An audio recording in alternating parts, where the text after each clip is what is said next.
Hey, it's Microsoft Flight Simulator 2020, and here I am in the CT Superlight, flying around Seattle.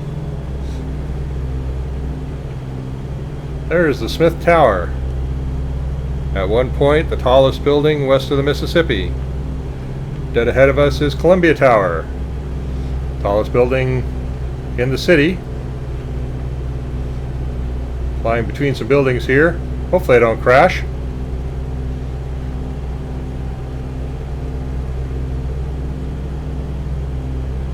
You can tell some of the textures are a little off. I don't think this city's been fully handcrafted yet, but still it's pretty good. I mean, it's a heck of a lot better than any other flight simulator that I've used, and not to say that I've flown many earlier versions of Microsoft Flight Simulator, X-Plane. That's pretty much it. But the Space Needle looks good. That looks like it was definitely handcrafted. There's the Experience Music Project, which when it was completed was described by someone as the Space Needle had taken off his clothes and dropped him in a pile on the ground, or words to that effect. Flying over Queen Anne Hill, I got those famous radio antennas here, or at least they're famous in this area.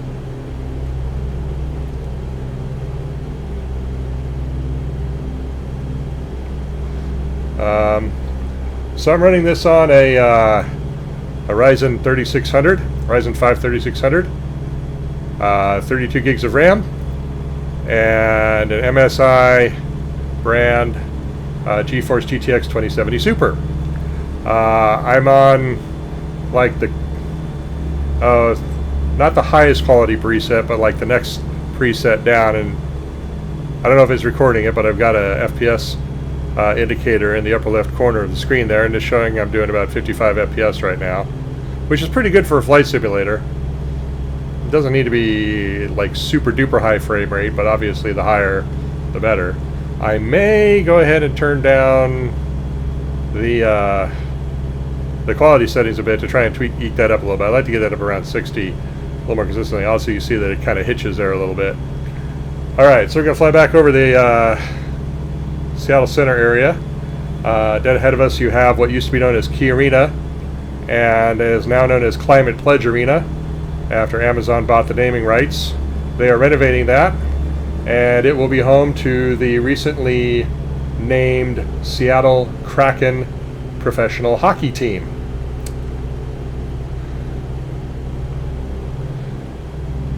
Over to the right we have Elliott Bay. And then back through the downtown area, we got the waterfront here, various piers. We have a horrible mutant monstrosity where the Seattle Great Wheel, which is a large Ferris wheel, should be. Clearly some work remains to be done on Seattle. Here we have the freight harbor. As you can see, we got cranes. And again, these have been sort of algorithmically generated based on satellite photos, apparently. And as you can see, they don't look so hot. This is where all of the cargo comes, enters, and leaves the port. You can see those containers over there; they're kind of messed up. Some ships there. Actually, we passed. I'm gonna turn around. I'm gonna see if it shows it.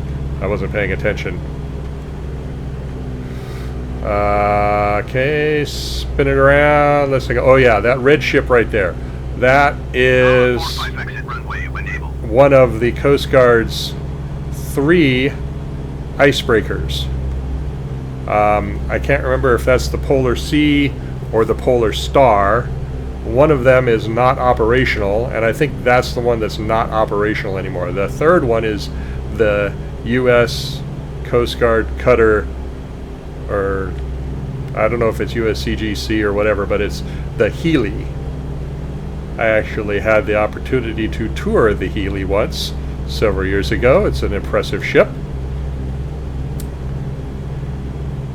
As you can see, again, we have kind of, you know, it's doing its best to sort of figure out what things are supposed to look like here. Let's see, this would be, I think this is the West Seattle Bridge. which is closed because it is falling apart. And they don't know yet, they haven't figured out yet what they're going to do with it, whether they're going to replace it or what. But you can see traffic going across it. There's no traffic going across it right now. It is closed. Coming up into the industrial area, flying over more of an industrial area, I should say. Rail yards, again, you can see it's all sort of algorithmically generated. I mean, again, it looks better than anything I've seen in any other flight simulator, but clearly there's some additional work that needs to be done. And being as Seattle, you know, or Redmond, I should say, is where Microsoft is, I would imagine that they're going to do some additional work around that. There will be updates. So, coming around here, I am not really paying attention to any like ATC or anything like that. Let's see if I can see Beacon Hill. I think it's Beacon Hill. You know, I live in this area. I don't know. I still don't know what all the hills are called. But there's like a park over there. But there's a building which I think is up here that I want to see if, one, if I'm correct in where it's actually located, and two, see if how well it's rendered. Ah, yes, there it is. Okay, so it is that brown building, actually over to the right here. That is the old Rainier Brewery. It is now office space. That's the overspeed indicator. I'm going too fast in this plane. I would like to have one of these. This is a neat little plane. I would certainly like to have one. Okay, that brown building with the antenna behind it, that is the old VA hospital. But for a time, it was the headquarters of Amazon. And that building looks like that building has been hand modeled. That building looks really good. Amazon, of course, isn't there anymore. They moved out of there a long time ago. And they are mostly up in the South Lake Union area, which is going to be up ahead of us on the left here. Let's get past some of these buildings. How much fuel do I have? I don't know. Oh well, if I run out of gas, I run out of gas.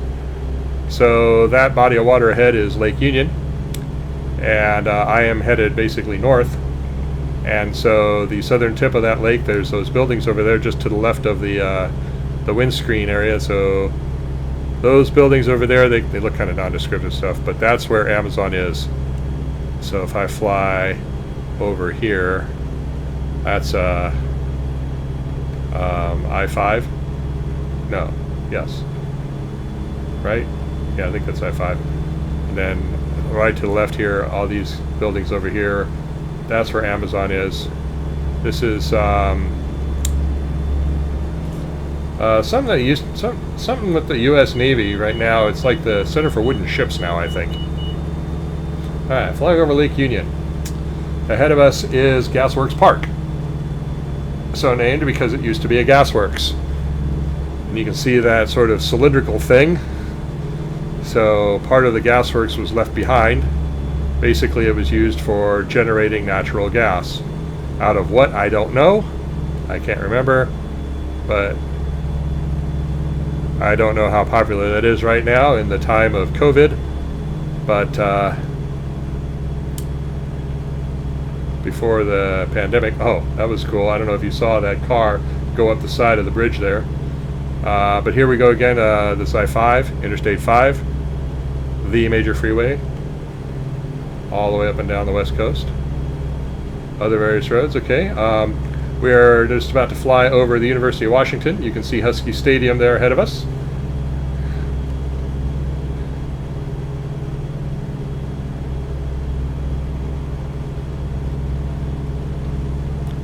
I'll go ahead and fly sort of through it.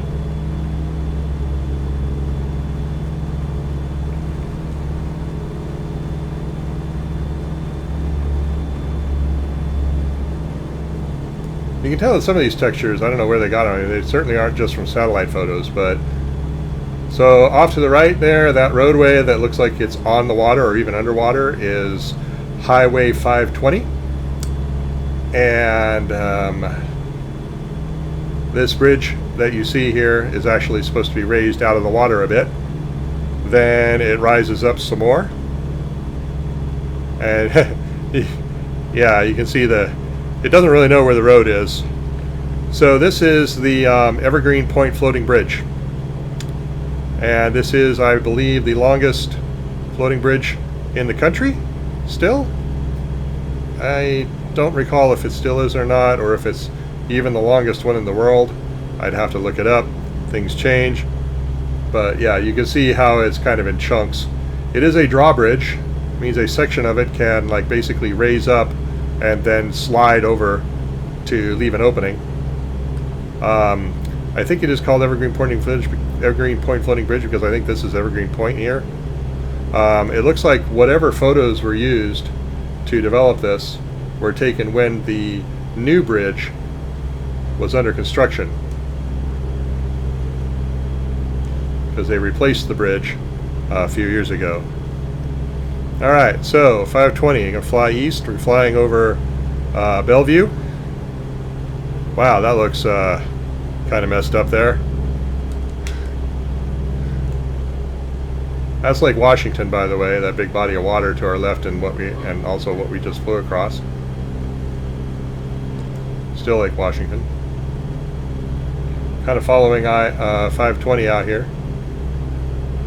At some point we'll be crossing another major freeway, which is Interstate 405, which is kind of a loop that goes around the east side of Lake Washington.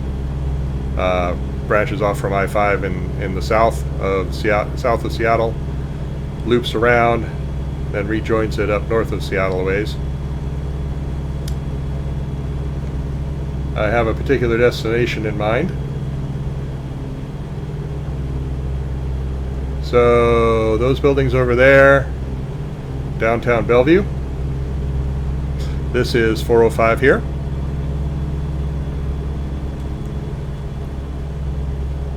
Here's the junction of 405 and 520, which at one point at least that junction had the highest rate of congestion in the country. That was rated the most congested interchange in the United States. Okay. Continuing to follow 520. Those of you familiar with the area probably know where I'm going.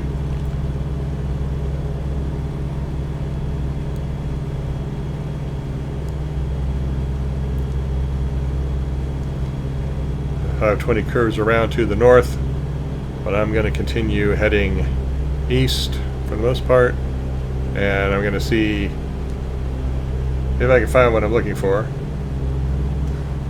It's pretty amazing though. Definitely, I mean, you know, what they've tried to create here is a flight simulator, but in a sense they've created a planet simulator. Simulate Earth. Okay. These photos, this area here might be, yeah, might actually be up to date for the most part. Because this over here, well, let me see. I might have kind of missed it. I don't know. I will have to take a look. I might have flubbed it a little bit figuring out where I was, but that's okay. I'll just loop around. So that is Lake Sammamish up ahead. And beyond that are Cascade Mountains. I'm going to loop around here. Okay, actually, I think I wanted to go over here. I think this, yeah, this is where I want to be, over here. I wasn't far enough north. So these sort of cross-shaped buildings that you see off to the left there, this is Microsoft main campus. Those cross-shaped buildings are in the process, may already have, they're in the process of being demolished and may already have been demolished. More buildings of Microsoft. But yeah, those cross-shaped buildings are the original buildings. So that's also Microsoft over here. This is their newer campus over here on the west side of the freeway. So 520 curves around to head north here. So this is their newer campus.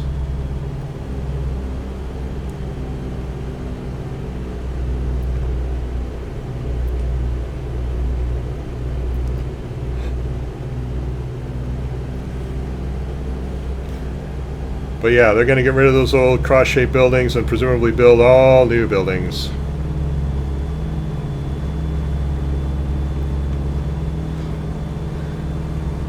So my understanding is those original cross-shaped buildings were designed the way they were in order to maximize the number of offices that had windows. That building right there is one of their newer buildings. That was designed from the opposite philosophy, to maximize the ratio of usable space to the footprint of the building. Those old cross-shaped buildings, I don't know why they're getting rid of them. Maybe they're just out of date. Maybe there's other issues. I don't know. But that's what they're doing. Alright, we're going to fly back here. We're going to fly back over Bellevue.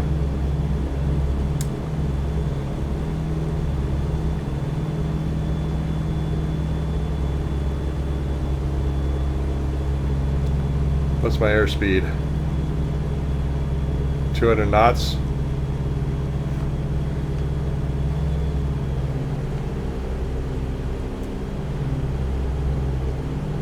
I'm not going to show you where it is, but I did fly over my house, and my house is there.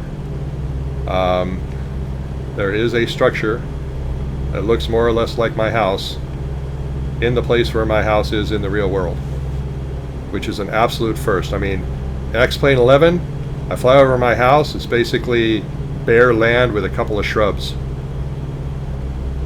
So when they say that Flight Simulator 2020 is going to enable you to do actual VFR flight, that is, you'll be able to talk to ATC and report landmarks, and you'll be able to use landmarks for navigation and everything, they're not kidding. You can do it. Incorrect heading. I have no idea what that means. I will press D. I'm still figuring out the controls here. This is a flight simulator. It is absolutely a flight simulator, which means it has a complicated scheme of buttons and controls and things. It is not an arcadey style game. It's not what Microsoft attempted to do some years back with Microsoft Flight, which was, I think in my opinion, an ill-advised attempt to try and bring a flight simulator type experience to a more general audience. If based on what I have heard and seen so far about Flight Simulator 2020, it is the opposite of that. It is a pretty hardcore flight simulator experience. It will become even more hardcore because they intend to use it as, let me rephrase that. So they see it as a platform. It is not just an application. It is a platform for developing additional things, so like additional aircraft, additional functionality, add-ons and things like that. Kind of like how Microsoft Office is really not just a series of applications, but it is a platform that companies can use to create for which companies can create add-ons and other solutions, write actual code which will run as part of Office and help you do things in Office. So same with Flight Simulator. It's a platform. So over there is the I-90 floating bridge, so Interstate 90, and that also appears to be, well, that one's not too bad. I mean, the bridge is on the water. It is floating on the water, but that bridge there looks like it's flush with the water, which, of course, the real bridge is not. So coming back into Seattle, we're flying over one of the hills. Is this Capitol Hill? I can't remember. I think this is Capitol Hill coming up that I'm going to be flying over this area. And then I'm going to go ahead and head back south. But I wanted to present this tour of Seattle and the east side, Bellevue, Redmond, to show you give you an idea of what this flight simulator looks like, what it's capable of. And so we got a marker here for Boeing/King County International Airport, also known as Boeing Field. Because Boeing basically, this is not where Boeing manufactures its planes mainly. That is behind us, up north of Seattle, in a smaller city called Everett, at a place called Payne Field. That is where the main Boeing manufacturing in this area occurs. So I am just going to come over here and I'm going to do a sloppy landing. I'm not going to try to exercise any particular proper procedure or anything. Off in the distance there to the left there, you can see Mount Rainier. And that's what Mount Rainier looks like from here.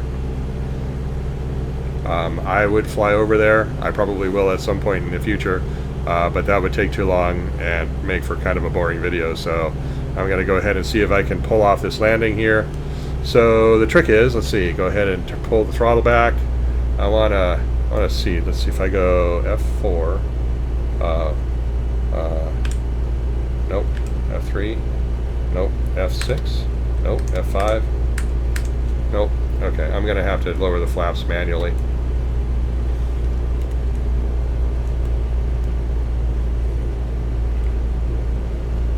I need to print out a card with all of the controls on it so that I know what does what.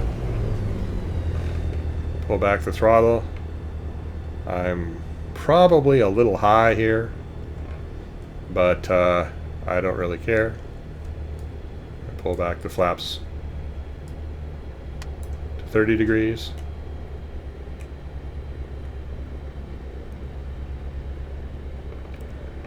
I'm still doing over 120 knots. I mean, this airplane is very, very sleek and aerodynamic, actually.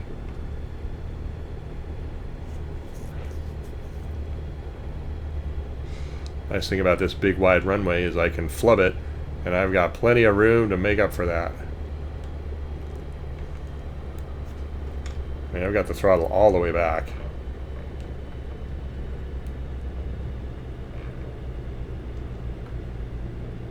Okay, floating, floating. Oh, butter.